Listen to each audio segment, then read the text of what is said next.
दोस्तों, कैसे हैं आप सभी। मैं डॉक्टर आनंद व्यास फिर से अपने YouTube चैनल पर आप सभी का स्वागत कर रहा हूं और प्रोजेक्ट एंड सोर्सिंग मैनेजमेंट के अंतिम प्रहार सीरीज में अपन चल रहे हैं। सेकंड मोस्ट इंपॉर्टेंट क्वेश्चन पे मैं आ गया हूं। 12 क्वेश्चन की पूरी सीरीज रहने वाली है। काफी ज्यादा इंपॉर्टेंट क्वेश्चन रहने वाले हैं। एग्जाम में जाने से पहले सारे क्वेश्चन एक बार अच्छे से जरूर याद करके जाइएगा, क्योंकि इसका मटेरियल थोड़ा सा कम अवेलेबल है। ईमानदारी से मेरे को भी दुख होता है कि एक पूरे के पूरे मतलब स्ट्रीम का ही मटेरियल गायब हो जाता है, इंटरनेट से गायब हो जाता है, लोकल बुक्स नहीं उसकी अवेलेबल होता थी, गाइड्स में भी इतना प्रॉपर मैनेजमेंट में नहीं दिया होता है, तो काफी दुख होता है। लेकिन ठीक है, MBA है, यही काम अपन को मैनेजमेंट करना, हर चीज सिखाती है मैनेज करना। ठीक है, मिनिमम रिसोर्सेज में मैक्सिमम आउटपुट। तो इसमें सेकंड टॉपिक क्या निकल कर आ रहा है, अभी अपन ने परचेसिंग साइकिल देखी थी, सेकंड निकल कर आता है characteristics of the purchasing manager. यानी कि जो आपके लिए परचेस कर रहा है, जो कंपनी में, मैंने आपको फर्स्ट वीडियो के अंदर ये बात कही थी कि अपन को पूरा का पूरा परसेप्शन किस माइंड से लेना है कि कंपनी के लिए परचेस करना है। तो कंपनी के लिए जब अपन परचेस कर रहे हैं तो यहां पर कौन बंदा आएगा, परचेसिंग मैनेजर आएगा। इतनी बात आपको क्लियर हो गई। जब यहां पर परचेसिंग मैनेजर आ रहा है तो उसके अंदर कौन कौन सी स्किल्स होनी चाहिए, या कौन सा नेचर होना चाहिए, कौन सी कैरेक्टरिस्टिक्स होनी चाहिए जिससे कंपनी को ज्यादा से ज्यादा फायदा हो। या आपसे क्वेश्चन पूछा जा सकता है, if you become a purchasing manager, what are the major benefits you are supposed to give to a particular company।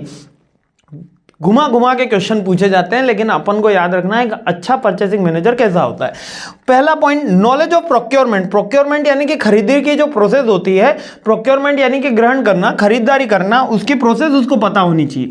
जैसे कि कोई भी चीज प्रोसेस बाय करनी है, जैसे कि हम एक यूनिवर्सिटी में थे, हमको क्या बाय करना था, TT के रैकेट बाय करने थे। तो एज ए रिसर्च स्कॉलर हमको नहीं पता था कि इसको इशू कैसे कराते हैं, क्योंकि उस समय हमारे स्पोर्ट्स डिपार्टमेंट में ये चीज कमी हो गई थी। तो उसके लिए कौन सी रिसिप्ट फाइल करनी है, किसको अप्रोच करना है। इसी तरीके से परचेसिंग मैनेजर को भी यह पता होना चाहिए कि उसको स्टॉक के वेरिफिकेशन के लिए किसकी आवश्यकता होगी, परचेस कौन से वेंडर से किया जाता है, किन किन जनों का अप्रूवल लेना होगा और कंपनी का क्या प्रोटोकॉल है, यह परचेसिंग मैनेजर को पता होना चाहिए। बेसिक उसके अंदर कैरेक्टरिस्टिक या बेसिक उसका आउटकम पता होना चाहिए कि कोई भी चीज परचेस करी जाती है as a company point of view, तो उसके अकाउंट्स के साइन होंगे, CA के साइन होंगे, किसी अपने ऑनर के साइन होंगे, या अपने फाइनेंशियल हेड के साइन होंगे, depend on the number of amount. 50,000 तक जैसे कि किसी कंपनी के अंदर फाइनेंशियल हेड साइन कर देता है, उससे ज्यादा की रकम होता है, डिपेंड करता है ना कितनी बड़ी कंपनी है। Strategic thinking. स्ट्रेटेजिक थिंकिंग मतलब कि effective purchasing manager think strategically and align procurement activities और ओवरऑल बिजनेस गोल। यानी कि ऐसी एक्टिविटी नहीं करनी जिससे स्ट्रेटेजिक, यानी कि जिस चीज की रिक्वायरमेंट है उसको पहले बाय करना, जिस चीज की रिक्वायरमेंट बाद में उसको बाद में बाय करना। जैसे कि अगर अभी दिवाली के लिए हम फेस्टिवल्स के लिए अगर कुछ चीजें बाय कर ले, पटाखे बाय करने निकल जाएं, तो वो इररिलेवेंट होगा, है ना। अभी नेक्स्ट त्योहार कौन सा, राखी आने वाली है, तो उसके लिए भी अभी डिले है। तो यहां पर उसको स्ट्रेटेजिक थिंग्स बाय करनी है, मींस कि अभी जो फर्स्ट प्रोसेस के लिए रिक्वायरमेंट है, फर्स्ट रॉ मटेरियल, फिर उसकी पैकेजिंग के गुड्स बाय करेंगे। ऐसा नहीं करेगा वो कि पैकेजिंग के पहले बाय करे और फर्स्ट गुड्स के रॉ मटेरियल बाद में करे। तो ये कुछ पॉइंट्स है, मींस कि ये सब आपको पता है, लेकिन मेरा फर्ज है यहां पर समझाना। इस तरीके से लिखने का मेथड है। थर्ड है, उसमें एनालिसिस स्किल भी होनी चाहिए। स्ट्रेटेजिक तो होगी और एनालिसिस, केवल पॉइंट बढ़ाया, दोनों स्किल एक समय की है। एनालिसिस मतलब कि इस बार अपन ने कोई गुड्स खरीदा था तो ये कॉस्ट आई थी, और पिछली बार गुड्स खरीदा था तो ये कॉस्ट आई थी। मैं आपको एक एग्जांपल देके बताता हूं कि मैनेजर, जब हम सैलरी बनाया करते थे, जब मैं कंपनी में था, तो हमारे बॉस सैलरी कैसे चेक करते थे, करीबन हम 3,000 अप्रोक्स एम्प्लॉइज की सैलरी बनाते थे हम, वर्कर, स्टाफ वगैरह सब मिला के, A to Z top to bottom की 3,000 की कंपनीज थी। हम 4-5 जने मिलकर सैलरी बनाते थे ईमानदारी से, और मैं तो काफी HR member as a fresher मैंने ज्वाइन करा था। जब फर्स्ट ईयर में मैं एक्सपीरियंस था, तो मैंने एक बात बहुत अच्छी ऑब्जर्व करी थी। क्या ऑब्जर्व करी थी कि हम जब सैलरी बनाते थे तो वो टोटल अमाउंट देखते थे हमारे बॉस कि टोटल अमाउंट कितना है। मान लेते थे कि 2 crore rupees, 2 CR total salary के ऊपर वो कंपनी खर्चा कर रही है, फॉर एन एग्जांपल, है ना। इससे ज्यादा ही होता था, फॉर एन एग्जांपल। अगले मंथ, जैसे कि अभी चल रहा है जून, मई के महीने की सैलरी वो चेक करते थे कि मई के महीने की सैलरी कितनी है, 1.75 CR, है ना, या 1.89 CR। अब 89 कर देते हैं तो थोड़ा सा अपन को रिलेवेंट हो जाएगा। एग्जाम्पल के थ्रू मैं समझाने की कोशिश कर रहा हूं।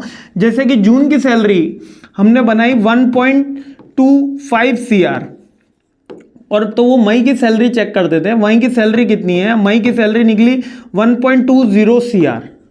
यानी कि 5 लाख रुपए ज्यादा पेमेंट किया गया है इस महीने।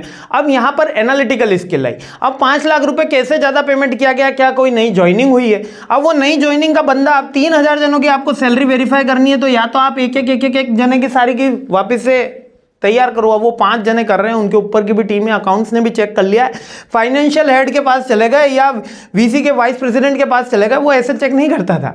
वो चेक कैसे करते थे? वो चेक ऐसे करते थे कि यहां पर जो 5 लाख रुपए आपने ज्यादा पेमेंट किया है, ये 5 लाख रुपए गए कहां? ये 5 लाख रुपए अगर किसी ने नई ज्वाइनिंग करी है तभी आपके एक्स्ट्रा खर्च हो सकते हैं, या यहां पर किसी को कोई रिम्बर्समेंट दिया गया, कोई एक्स्ट्रा पेमेंट दिया गया, तो उनको सीधे पता चल जाता था कि एक XYZ बंदा है, उसकी नई ज्वाइनिंग हुई है मैनेजर पोस्ट पे, उसको 5 लाख रुपए का रेम्यूनरेशन दिया गया है, इसलिए ये 1.2 की जगह 1.25 CR, तो इट इज ओके। ऐसा नहीं कि वो बंदा 3000 जनों की सैलरी वापस से वेरीफाई कर रहा है। This is the analytical skill. और एनालिटिकल में ही तो रेशियो एनालिसिस आता है। अपन ने पढ़ा है अकाउंटिंग ऑफ फाइनेंशियल मैनेजर्स करके एक सब्जेक्ट आया था आपके, ratio analysis, cash flow analysis, fund flow analysis, वो यहां पे काम आता है। एज अ परचेसिंग मैनेजर को भी काम आ रहा होता है। तो ये स्किल उसके अंदर होनी चाहिए। स्ट्रेटेजिक में उसको पता होना चाहिए कौन सी चीज सस्ती है, कौन सी फर्स्ट प्रोसेस में, कौन सी सेकंड प्रोसेस में। नेगोशिएशन स्किल भी परचेसिंग मैनेजर के पास होनी चाहिए। नेगोशिएशन, क्योंकि वो ही वेंडर से डील कर रहा होता है। वेंडर से कौन डील कर रहा होता है? परचेसिंग मैनेजर डील कर रहा होता है। कंपनी के बॉस जो है वो आगे फर्चर की एक्टिविटीज में लगा होता है, इसलिए नेगोशिएशन स्किल किसके पास होती है? परचेसिंग मैनेजर के पास होनी चाहिए, होती है। पावर भी उसी के पास होती है और स्किल उसके पास होनी चाहिए, ऐसा माना जाता है। इसके बाद सप्लायर मैनेजमेंट। सप्लायर मैनेजमेंट के बाद की परचेस तो कर लिया, अब सामान तो आ गया। अब अपने पास कौन से सप्लायर से कब सामान मंगवाना है, कितना अमाउंट में सामान मंगवाना है और हमको डिपार्टमेंट में कैसे सप्लाई करना है, ये पूरा का पूरा लेखा जोखा परचेस मैनेजर के पास होता है। वैसे तो यूजुअली कंपनीज के अंदर परचेस मैनेजर और स्टोर मैनेजर दोनों एक ही होते हैं, है ना। आप अगर किसी कंपनी में काम कर रहे हो तो परचेज मैनेजर, स्टोर मैनेजर दोनों एक ही बंदे होते हैं। लेकिन जो बड़ी कंपनियां होती है उसमें परचेज मैनेजर अलग, स्टोर मैनेजर अलग, दोनों में बड़ा तगड़ा कोऑर्डिनेशन होना चाहिए। अगर तगड़ा उनमें कोऑर्डिनेशन नहीं है ना, तो याद रखना HR वालों को बहुत दिक्कत आ जाती है, क्योंकि बहुत सी चीजें उसमें ब्लंडर मिस्टेक हो जाती है। ठीक है, इसके अलावा जैसे नेगोशिएशन स्किल है, स्ट्रेटेजिक स्किल है, एनालिटिकल स्किल है, कम्युनिकेशन की स्किल है, कंपलसरी स्किल है, और इंटरपर्सनल यानी बात करना। इंटरपर्सनल को हिंदी में बड़ा प्यारा वर्ड है, वाक्पटुता। वाक्पटुता में चतुर होना चाहिए, यानी कि अपनी बातों को कन्विंस करने उसको आना चाहिए। तो ये इंटरपर्सनल स्किल। नेक्स्ट है उसको रिस्क मैनेजमेंट भी करना आना चाहिए, कि मींस कि मिनिमाइजेशन ऑफ द रिस्क। यहाँ पर रिस्क मैनेजमेंट में मिनिमाइजेशन ऑफ द रिस्क, क्योंकि उसको परचेस करना है तो कहीं ऐसा ना हो कि हमारा स्टॉक जो है वो डेड हो जाए या एक्सपायर्ड हो जाए। इथिकल कंडक्ट भी उसको फॉलो करना चाहिए। इथिकल मीन्स कि अनएथिकल प्रैक्टिस नहीं करनी चाहिए, जैसे कि आप ब्राइब ले लो कि भैया आजकल बहुत से हमने स्टोर मैनेजर देखे हैं जिनके करोड़ों के बंगले बन गए हैं। कंपनी में काम करते करते सैलरी 20-25 हज़ार की थी, लेकिन करोड़ों के बंगले बन गए। कैसे बने? इथिकल कंडक्ट उन्होंने फॉलो नहीं किया। उन्होंने कहा कि भैया ये 1 करोड़ का माल खरीदेंगे, आपको 2%, 3% हमको देना है। वो वेंडर जो है, वो सप्लायर जो है, वो किससे वसूल रहा है? कंपनी से। तो इथिकल कंडक्ट फॉलो करना चाहिए। Continuous improvement on their skills, their purchasing power, their negotiation और देयर वेंडर सिलेक्शन। इसमें कंटिन्यूस इंप्रूवमेंट उसको करना है। और फ्लेक्सिबल भी होना चाहिए। अगर A ऑप्शन से सप्लाई नहीं मिला तो उसके पास B option, C option, D option होने चाहिए। नहीं हो तो उनको डेवलप करना चाहिए।